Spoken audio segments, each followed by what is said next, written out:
Panic attack नहीं, memory loss की बीमारी है एहसान फरामोश आध्या को।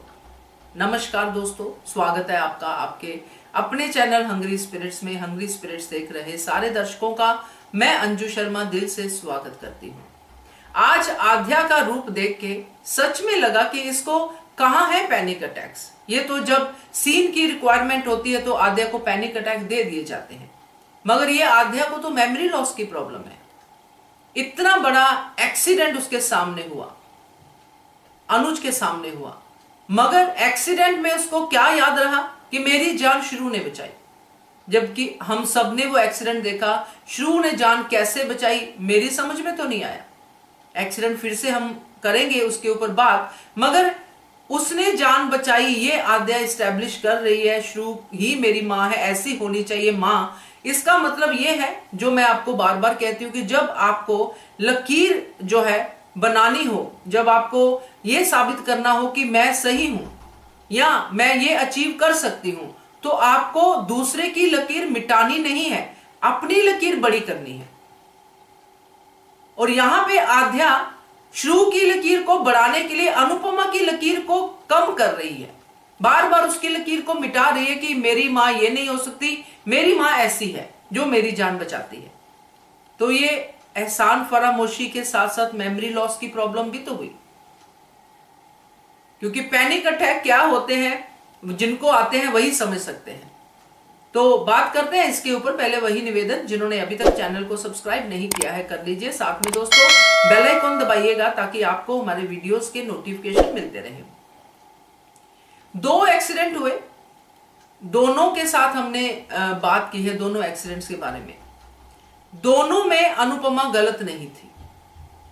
यहां पे अनुपमा ने पहली बात तो यह कि आध्या के लिए वहां पे गई, जो कि बताना चाहिए था श्रुति को यहां पे कि आध्या तुम्हारे लिए अनुपमा आई थी। चलो एनीवेज श्रुति ने नहीं बताया। अब ये एक्सीडेंट होता है, अनुपमा आध्या को नीचे बैठने को कहती है क्योंकि गोली चल रही है, और गोली जब चलती है तो चाहे फौजी हो चाहे कोई भी हो नीचे बैठते हैं या किसी खड्डे में घुसते हैं, या नीचे होना ही सबसे बड़ी बात है। आध्या नीचे हुई, अनुपमा ने परी को नीचे किया क्योंकि वो बच्ची है, उस तक ऑर्डर नहीं पहुंचा था। उसने भाग के परी को अपने साथ नीचे किया, मगर श्रुति को इतनी विजडम थी ही नहीं कि गोली चल रही है तो मैं नीचे हो जाऊं। वो अपनी आध्या के प्यार में उसकी तरफ भागी, और गोली अगर श्रुति को नहीं लगती तो भीड़ में खड़े किसी भी इंसान को लग जाती। यह बड़ा सिंपल और सामने देखा हुआ एक्सीडेंट है। आध्या अनुज इसके चश्मदीद गवाह है, मगर फिर भी जब ये आध्या कहती है उसको ये एक्सप्लेन नहीं किया जाता। आध्या को अगर याद हो, जो कि मैं मेमोरी लॉस की बात कर रही हूं, उसको अनाथालय से लाने, फिर उसको कार एक्सीडेंट से बचाने, फिर उसको उस दरिंदे से बचाने, इतने सारे बचाव के बाद भी आध्या की नजरों में अनुपमा जो है, चलिए मां छोड़िए, इंसान भी नहीं है। एक भी एहसान का उसके अंदर जरा भी क्रेडिट नहीं है, जरा भी ग्रेटिट्यूड नहीं है।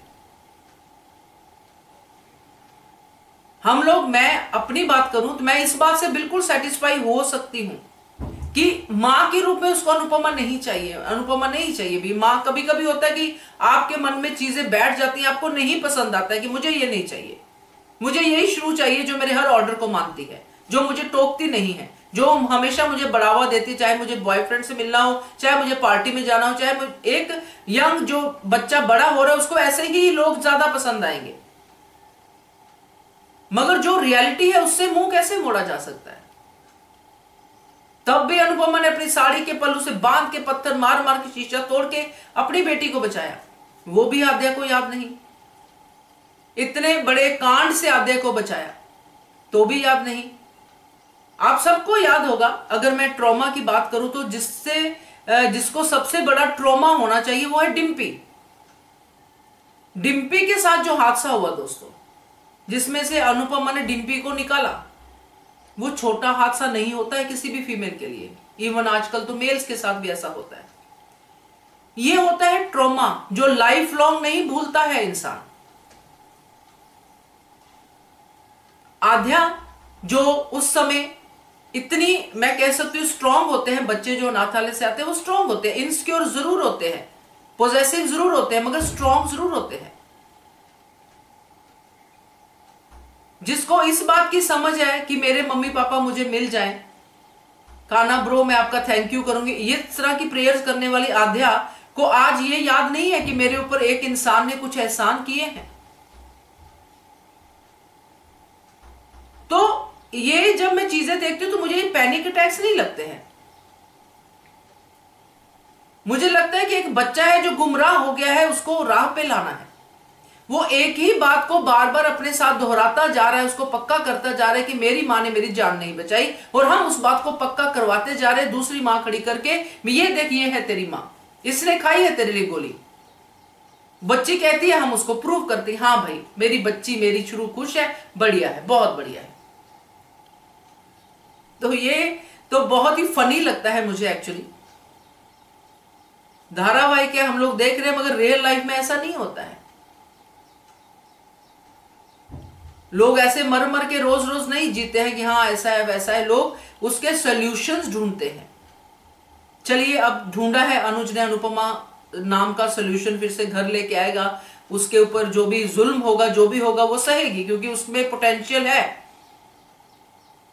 मगर ये आध्या अपनी इसी एहसान फरामोशी के लिए एक दिन खून के आंसू रोएगी। मैंने पहले भी कहा था, जब उसको ये सारी बातें, ये सारी बेइज्जतियां याद आएंगी कि मैंने अपनी ही मां के साथ क्या क्या किया है, और मेरी मां ने कभी गिव अप नहीं किया है, मेरे हर अपमान के बाद भी मेरी मां की आंखों से आंसू ही निकले हैं कि मेरी बेटी कितने दर्द में होगी।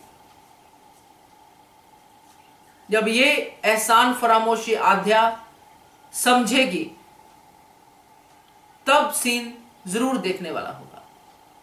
तब हम भी आध्या के साथ रोएंगे भी और आध्या की फीलिंग को समझेंगे भी। मगर जो आध्या के आसपास के लोग हैं वो आध्या की बिल्कुल हेल्प नहीं कर रहे हैं, वो सिर्फ एक बाहर से प्रोटेक्शन दे रहे हैं, अंदर से उसकी बिल्कुल हेल्प नहीं कर रहे हैं। तो ये मेमोरी लॉस की बीमारी को ठीक करना बहुत जरूरी है। क्या कहते हो आप? कमेंट कीजिएगा। देखते रहिए channel Hungry Spirits. Thank you so much. Subscribe to our channel by clicking the subscribe button. Click the bell button and enjoy the latest uploads from our channel.